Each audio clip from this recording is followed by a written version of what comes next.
నమస్తే, welcome to our channel. AP Andhra Pradesh MLA నిన్న రాసలీలలో వీడియోలు బయటపడడం, దాని తర్వాత బాధితురాలు ప్రెస్ మీట్ పెట్టడం ఇవన్నీ జరిగిపోగా నిన్న టీడీపీ పార్టీ కూడా స్పందించి తను సస్పెండ్ చేస్తున్నట్టు కూడా తెలపడం జరిగింది. కానీ సత్యవాడ ఎమ్మెల్యే ఒక సంచలన కామెంట్ చేశాడు. అదొకసారి మన తెలంగాణ టీవీ వెబ్సైట్లో ప్రచురించడం జరిగింది. ఒకసారి చూసే ప్రయత్నం చేద్దాం. రాసలీల వీడియోలపై ఆదిమూలు షాకింగ్ కామెంట్స్. ప్రస్తుతం సోషల్ మీడియాలో మెయిన్ మీడియాలో ఎక్కడ చూసినా టీడీపీ సత్యవాడు ఎమ్మెల్యే కొనేటి ఆదిమూలం ఘటన గురించే వార్తలు వినిపిస్తున్నాయి.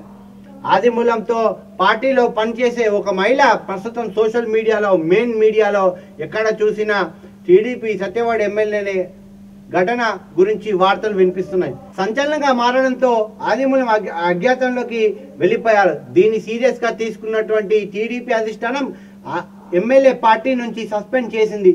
తాజాగా ఎమ్మెల్యే ఈ తతంగంపై స్పందించారు.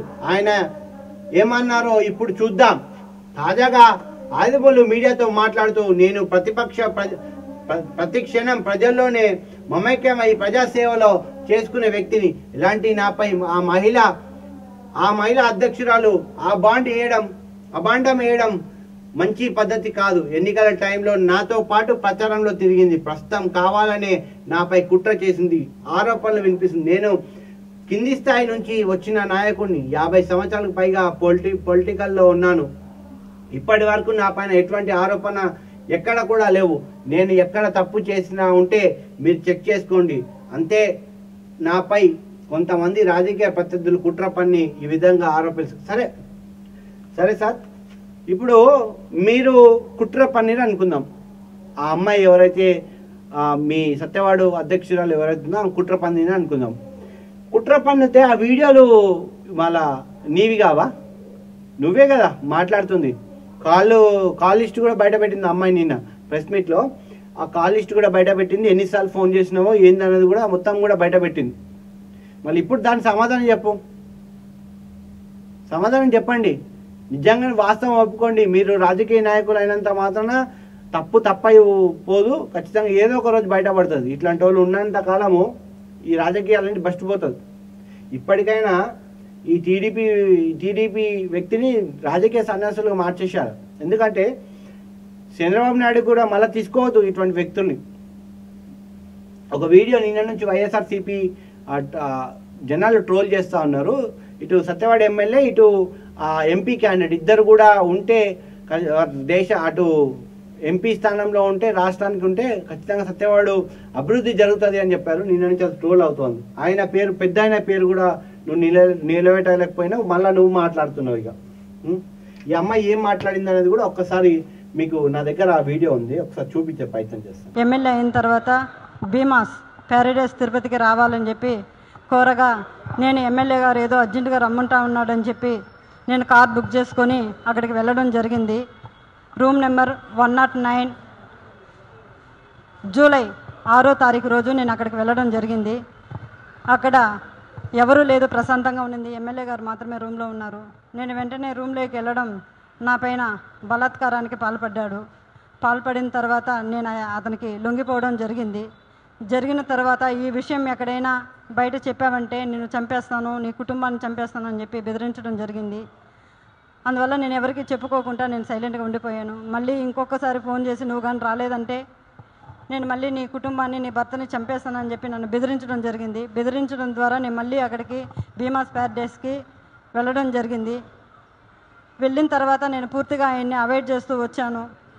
నేను అవాయిడ్ చేశానని తెలుసుకున్న అతను నాకు పదే సైకోలాగా నిమిషానికి ఒకసారి ఫోన్ చేయడం జరిగింది. అది గుర్తించిన నా భర్త, ఎమ్మెల్యే నీకు ఎందుకైతే ఇన్నిసార్లు కాల్ చేస్తున్నాడని చెప్పి నా మొబైల్ ఇంచేసి నన్ను కొట్టడం, నన్ను బెదిరించడం చాలా చేశాడు. చేసిన తర్వాత నేను ఆ బాధను భరించలేకుండా నాకు జరిగిన బాధని నేను ఆయనతో వివరించడం జరిగింది. వివరించినప్పుడు నా భర్త, ఇలానే నీకే జరిగిందా, చాలామందికి జరిగిందా అన్నప్పుడు, చాలా మహిళలు, గవర్నమెంట్ ఎంప్లాయీస్ కూడా ఉన్నారు ఇందులో, మహిళలు చాలామంది బలైపోతున్నారు చెప్పాను నేను. చెప్పినప్పుడు ఆయన సూచించాడు నన్ను. చాలామంది మహిళల్ని కాపాడుకొని మనం బ్రతకాలి, మనం కాపాడుకోవాలని చెప్పి ఆయన నాకు ఒక పెన్ కెమెరాని అరేంజ్ చేసి ఇవ్వడం జరిగిన తర్వాత ఆగస్టు 10వ తారీఖు భీమా స్పాట్ డేస్కు 1:30 వెళ్ళడం జరిగింది. అక్కడ జరిగిన కామ క్రీడలను నేను రికార్డ్ చేసుకొని తీసుకొచ్చి నా భర్తకి ఇవ్వడం జరిగింది. అటు తర్వాత నేను మంగళగిరి పార్టీ ఆఫీస్ గారికి, పెద్దబాబు గారికి, చిన్నబాబు గారికి ఇద్దరికి నేను తెలియజేయడం జరిగింది. వాళ్ళ ద్వారా మాకు పిలుపు వస్తుందని ఇన్ని రోజులు వెయిట్ చేశాము. తర్వాత ఈ విషయం ఆయన తెలుసుకొని నన్ను బ్లాక్మెయిల్కి గురి చేయడము, మా ఇంటి చుట్టూ 4-5 మందిని పంపించి నన్ను వెతకడం చేస్తున్నాడు.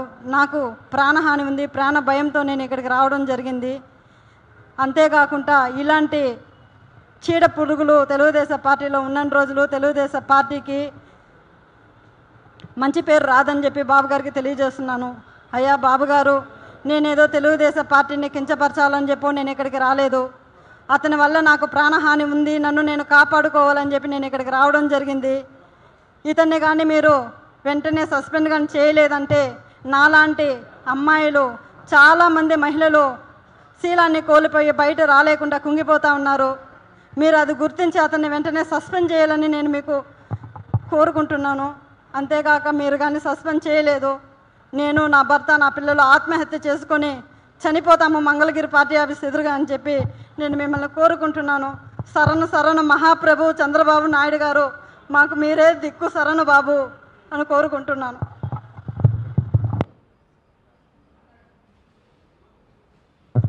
సో ఆ వీడియో చూశారు కదా, ఆ వీడియో స్పష్టంగా ఆవిడ చెప్తుంది ఏంటంటే, నన్ను పదే వేధించాడు, నేను వచ్చేంత వరకు కూడా నన్ను వేధించిన తర్వాత నేను చాలాసార్లు ఫోన్ చేస్తుంటే మా ఆయనకు తెలిసి, మా ఆయననే నాకు సమాజంలో ఇటువంటి చీడపురుగులు ఉన్నంతకాలం ఆడవాళ్ళకి రక్షణ ఉండదు మీరు అని పెన్ కెమెరా ఇచ్చి పంపించాడు. అది మొత్తం నేను రికార్డ్ చేసి మీడియా ముఖంగా బయట పెట్టడం జరిగిందని కూడా ఆ వ్యక్తి చెప్తా ఉన్నాను.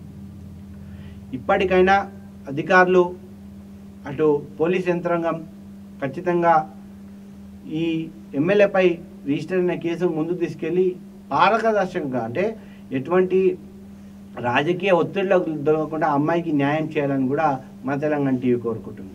ఇది ఇవాళ స్పెషల్ స్టోరీ. మరొక స్టోరీతో మీ ముందుకు వస్తాం. Thank you.